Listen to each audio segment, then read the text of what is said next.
Okay, Assalamualaikum warahmatullahi wabarakatuh. Today is 17th of November, Tuesday. Okay, tengah ada mood ni, I want to share with you about inguinal hernia. Okay, one of the commonest admission to surgical ward, male, is inguinal hernia, be it elective or emergency. These are very popular admissions. So let's talk about emergency admission of hernia. Any patient admitted to surgical ward, diagnosis is inguinal hernia, definitely it associated with complications. All admission of inguinal hernia, definitely there is association of complications. So what are the complications of inguinal hernia? So they can just admit it because of pain at the hernia site. Even though the hernia is reducible, they come with severe pain on and off. That is one of the complications. There is possibility of hernia comes and go, and that cause some form of constriction ischemic to the bowel. So occasionally it will reduce, and then the bowel pain resolve. Okay, and then it will happen again, and this is what called incarcerated hernia. Okay, they can come with irreducible hernia. Okay, irreducible hernia. This is from the abdomen. I'm talking about inguinal hernia, irreducible hernia. They can come with obstructed hernia, patient parts of the bowel, maybe small or large bowel, obstructed into the hernia sac, and then as a result there will be bowel obstruction. Or they can have complete strangulation of the hernia, which results in strangulation hernia, ischemic parts, ischemic bowel, and that is one of the reasons why patient admitted. So they came to the ward. So any differential diagnosis of irreducible or incarcerated or strangulated or obstructed hernia. You can have differential diagnosis of abscess, inguinal abscess, but never to say one of the differential diagnoses of irreducible inguinal hernia is hydrocele. These are two completely different presentations, completely different presentations, except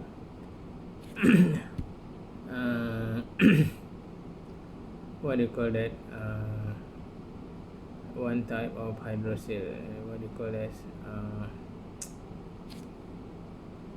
Later I will tell you. Okay. So what will you do? Usually presentation, if it is strangulated, patient can come with severe pain, vomiting, no bowel opening. If it goes into the strangulation or ischemic, they can have fever. So abdomen can get distended because of obstruction. Okay. So you assess the patient can have symptoms of dehydration, tachycardia, tachypnea, abdomen distended, and then if you do abdominal x-ray, there will be dilated bowels, during examinations the hernia is irreducible. See, in irreducible hernia, the cuff impulse can be absent, because of it's completely obstructed, strangulated. Okay, so tender, and very important to notice the site of swelling. Inguinal hernia position is superior and medial to the pubic tubercle. So if this is pubic tubercle and anterior superior iliac spine here, pubic tubercle, and anterior superior iliac spine here. Okay, so the hernia should be superior and medial. If it is inferior and lateral, it is femoral hernia. Okay, all right. And again, the presentations can have swelling, inguinal scrotal swelling, irreducible inguinal scrotal swelling. In 90% of the case, if it is inguinal scrotal swelling, it is diagnosis of indirect inguinal hernia. Okay, indirect inguinal hernia. So as a junior doctors, what will you do? After you clerk the case, there might be symptoms of swelling, and then which initially reducible, then and then recently become irreducible, and then the pain frequency increases. Okay, what will you do? So again, you have to hydrate the patients, keep the patient nearby mouth. After examination and making a diagnosis of all those I mentioned just now: irreducible, incarcerated, obstructed, strangulated. So you have to resuscitate the patient, put in an IV drip, keep nearby mouth. If the abdomen distended, and then we evidence of bowel obstruction, insert the rice tube, decompress the bowel. If there is evidence of fever, start patient on antibiotics and look at the total whites. Okay, and prepare the patients like the patient is going for surgery. All right. So, what is the principle of management of hernia? All hernia cases, I mean inguinal hernia or other hernia, the principle of management is you need to subject patient for surgery. You need to do surgery on this hernia. Alright, provided there are other factors that preventing this patient to undergo general anesthesia or spinal anesthesia. But 90% of cases, the hernia should be repaired surgically. The reason behind this is even the hernia, the reason behind this is for all the hernia, you are advised to operate the patient early when they are still reducible, not associated with complications, because the surgery will be straightforward and the outcome will be good. And if you do the surgery of complicated inguinal hernia, the extent of the surgery can be more than just simple hernia repair, in which 90% of cases we do mesh repair, Liechtenstein hernia repair. So they can associate with bowel resection, for example. They can associate with omentectomy, or even stoma, or converted to laparotomy. So try to, if you encounter hernia in clinic or at early stage, you have to offer the patient for surgery.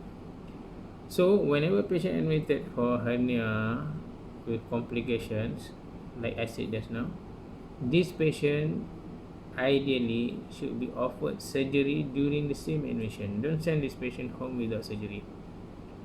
Okay, don't send this patient home without surgery, because definitely they will come back with the same symptom, and that when they come again next time, the presentation might be worse, and they are not fit. Maybe let's say a patient 70 years old with congestive heart failure or renal failure, they are very difficult to stabilize and subject patient to surgery. So all cases of hernia, when they get admitted, repair the hernia, provided they are fit to undergo surgery. There is no conservation, there is no conservative management, and because the principle is repair it early, it will save us from doing complicated surgery. It will save patient from undergoing surgery during emergency. Alright, okay. See, Just now I mentioned another differential diagnosis of irreducible inguinal hernia is encysted hydrocele. Encysted hydrocele, where the swelling of the encysted swelling at the inguinal regions, where you can't really get above the swelling. The swelling is not inguinal scrotal, but it is quite straightforward to diagnose inguinal hernia. And very easy during clinical rounds.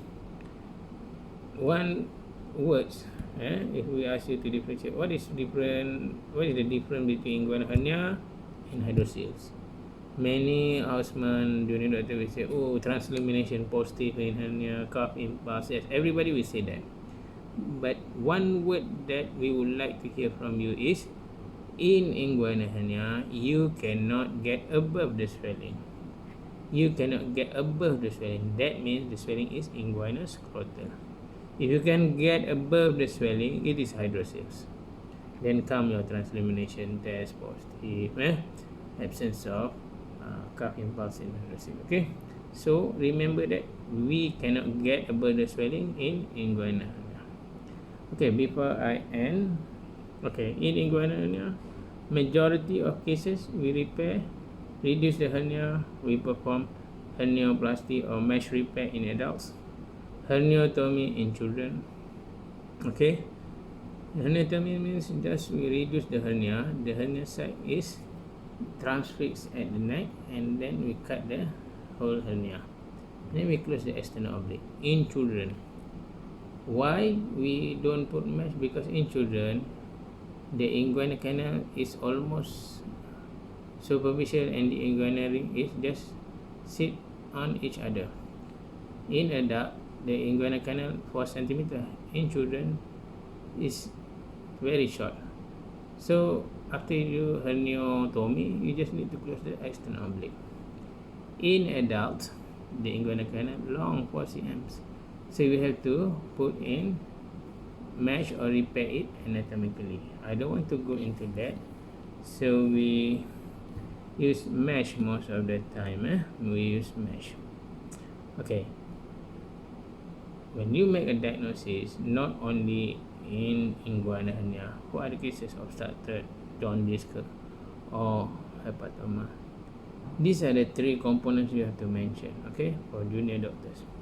I give you an example of hernia incarcerated on the left side. What is the diagnosis? Remember this, in all diagnoses you must have 3 components to mention. What is anatomical, 2 is pathological, 3 is complications associated with it. Okay, in inguinal hernia, for example, anatomical, you have to mention it is inguinal region or not, the region involved, right or left. Any pet organ you have to mention right or left. Alright, that is anatomy. So right inguinal, is it right inguinal? So pathology is a hernia. In pathology you have to specify indirect or direct. Alright, indirect or direct. Alright, so you have right sided indirect inguinal hernia. So this covers anatomy and pathology. And then associated with complications or not, whether it is irreducible, incarcerated, obstructed, or strangulated. Okay, just now under pathology you can also mention whether it is enterocele or it is omentocele. Okay, so the complete diagnosis will be right-sided indirect inguinal hernia, or right-sided indirect incarcerated inguinal hernia, or right-sided indirect strangulated inguinal hernia with obstruction, with strangulations, or strangulated right-sided indirect inguinal hernia. So you must have these 3 components. I give you one more example of obstructive jaundice. Okay, what is the anatomy? Anatomy is hepatobiliary system. The jaundice can come from liver, hepatoma can come from the biliary tree. Anatomy is hepatobiliary trees. Pathology can come from liver, can come from the common bile duct, biliary tree, can come from inside, can come from the wall, can come from external. It come from pancreas also. So how you make a diagnosis? Alright, and then it is obstructed. It is jaundice, obstructed or prehepatic, is based on the history. Alright, same again. Obstructed jaundice, okay, most likely from CBD stone pathology. Obstructed jaundice most likely from cholangiocarcinoma. Right, obstructed jaundice from CA head of pancreas. The complications, whether patient have obstructed jaundice complication, ascending cholangitis, acute renal failure, acute tubular necrotic, renal tubular acidosis, hepatic encephalopathy, bleeding coagulopathy, or septicemia. So you put that obstructive jaundice with ascending cholangitis secondary to pancreatic carcinoma. Obstructive jaundice with ascending cholangitis secondary to CBD stone. Okay? Or obstructive jaundice with coagulopathy secondary to CA head of pancreas. Something like that. So you remember anatomy, pathology, and complications. So remember, in inguinal hernia, you have to research the patient, and all hernia, if comes with complications or when you make a diagnosis, it is advised to do surgery during the same admissions. And remember, in adult, we are not advised to reduce the irreducible hernia. Not like in children. In children, we must attempt to reduce. In toddlers, 1 year, we must attempt to reduce the hernia. Right? We must try to give some chlorohydric sedation. But in adult, we never reduce the irreducible. Let it be like that, and we operate. The reason behind, if we try to attempt to reduce the irreducible hernia in adults, you might accidentally reduce the gangrenous bowel or ischemic bowel, and it might result in misdiagnosis of ischemic stricture or strangulated bowel, and you can even reduce the dead bowel into the peritoneum, abdomen, and leads to generalized peritonitis. So never reduce the irreducible hernia in adults. Okay, any other things, more details about this thing, we will discuss in the ward with your own consultants. You can ask. Thank you very much. Assalamualaikum warahmatullahi wabarakatuh.